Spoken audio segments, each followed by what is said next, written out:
I imagine that over the years, and we're talking about, of course, new Dolphins running back De'Von Achane, coaching so many future NFL players that this moment, I'm sure it never gets old for you. But I want to know about when you heard De'Von's name called on draft day and what that moment was like for you. You go back to when you recruited a guy and you remember his mom, his family, and all their dreams. There was a chance for all those dreams to come true. All your hard work, all the things you dreamed about.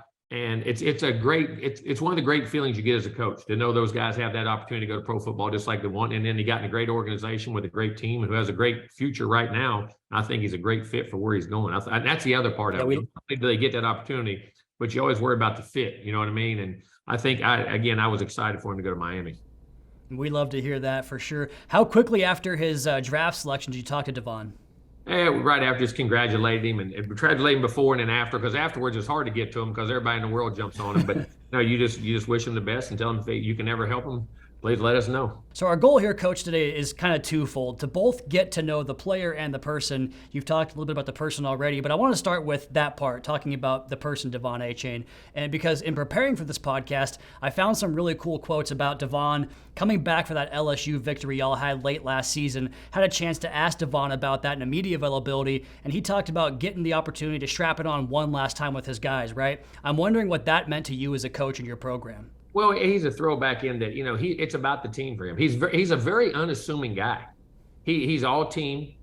He's easy to coach. He comes to work every day, and it is about team. I mean, he wants to play well so his team can do well. And it's not the vice versa where I want to do well so I can do well. He really truly believes in that, and that's the way he approaches each and every day. And it made me happy, but it did not surprise me what happened in the LSU game. Yeah, it all tracks because I read this quote from you, Coach, in one of the draft guides I was looking at, and you said this: he's a tremendous human being, player, leader, competitor, and he has nothing but heart and toughness about him in everything he does. Now, that's not a quote that you drop because of one isolated incident. I'm thinking you only issue that kind of praise when a guy demonstrates those traits daily, right? I'm curious to know about how De'Von went about his business day in and day out. Those are his habits. I always say we are what our habits say we are, and you can want to be something or think you're something, but when pressure comes and what you do on a daily basis is who you really are, and that's who he really is. I mean, he comes to work and those things, he loves it, and that's the thing about him. People always say, well, he's such a track guy, he can really run. No, he's a football player who ran track. He wasn't a track guy who played football, and I think there's a difference. I don't mean it's not an insult to track guys, but football was his first love. And when you watch him play, there's times you say, man, is he really that fast? Because he doesn't play out of control. He's so under control until he doesn't have to be and use his speed. It's natural for him to do the things on a football field when it comes out. I go back to a question I asked you earlier about how it benefits your program. I'm curious how that benefits your program when you want to put in something new on a Monday to install it for Saturday, and he's got it down by Tuesday. That's got to be a big benefit to a coaching staff. It's huge, and I think it's what really separates average players from really good players and really good players from really great players. If you go back and watch all the great ones, most of them, they learn at a high level and they take pride in learning and their retention levels, because the vast volume of information you have to learn in a college program or in a pro offense is people don't have any idea how much it is. And then, if a guy gets it early in the week, he can perfect it during the week because now he truly understands the concepts in what you're running. When guys take a long time to comprehend things, it's not that. All right, they're at the end of the week, and by the time they really understand it, there's not time to perfect it. So I think the learning curve, to me, is a huge part of guys being successful and also staying in the league for a long time.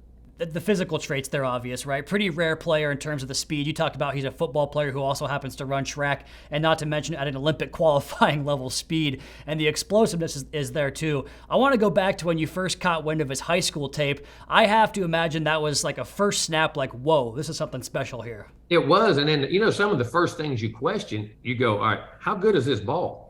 Who's he playing against? You know what I'm saying? And listen, he played at Fort Bend Marshall, which was an extremely high level of football and had great players and the people they play. And they went to state championships, to I think back-to-back years, his junior and senior year. It's like a video game. Just every time he touched it, you didn't take your eyes off of it because you know what could happen.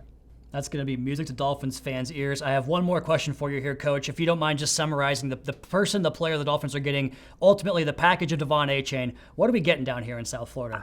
First of all, again, I say you're getting a really good – the guy doesn't – he's very unassuming.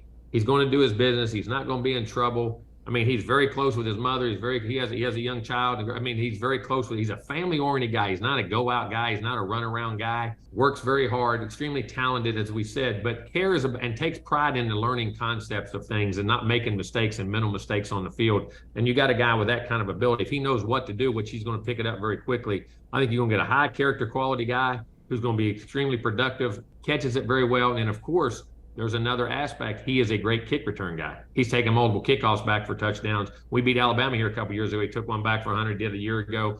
He's done it 2 or 3 times in his career. So I think in all those different aspects, he can affect your team. But you're going to get a very high character quality guy that I don't believe will ever be in trouble, who's going to learn at a high level, be a team-oriented guy, and play his heart out.